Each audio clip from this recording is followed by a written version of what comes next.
কিরে আমার দোয়া কবুল হয় না কেন, আল্লাহ আমার ডাকে সাড়া দেয় না কেন, আমার জীবনে এত দুঃখ কেন, আমার জীবনে তো ভালো কিছু হয় না, খালি সব কষ্ট আমার কেন? এরকম আছে না নাই? এরকম হতাশদের জন্য এই সূরাটা একটা আলোকবর্তিকা, মোটিভেশনাল সূরা। আলহামদুলিল্লাহ পড়েন। এজন্য আল্লাহ বললেন ওয়াদ-দুহা ওয়াল-লাইলি ইযা সাজা মা ওয়াদ্দা'আকা রাব্বুকা ওয়া মা ক্বালা ওয়ালাল আখিরাতু খায়রুল লাকা মিনাল উলা। এরপর আল্লাহ বললেন নবী ওয়ালাল আখিরাতু খায়রুল লাকা মিনাল উলা, and verily indeed the hereafter is far better for you than this dunya.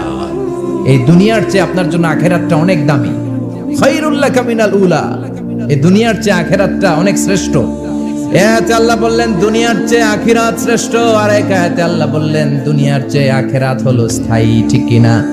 বাল তু'থিরুনাল হায়াতাদ দুনিয়া ওয়াল আখিরাতু খায়রুন ওয়া আবকা।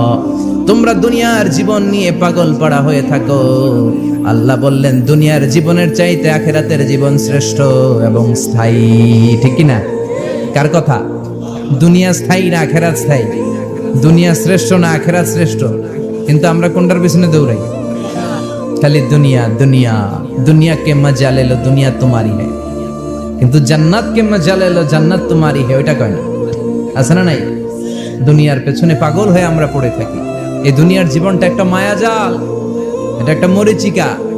এই মরিচিকা, এই ধোঁকা, এই লালসা আর এই মায়াজালের পেছনে আমরা ছুটছি।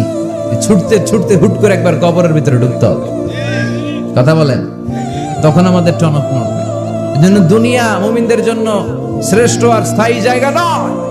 মুমিনের আসল জায়গা হচ্ছে আখিরাত। মুমিনের শান্তি আর কল্যাণের জায়গা হচ্ছে আখিরাত। জান্নাত হচ্ছে মুমিনের শেষ ঠিকানা। চিৎকার করে বলেন ঠিক কি না?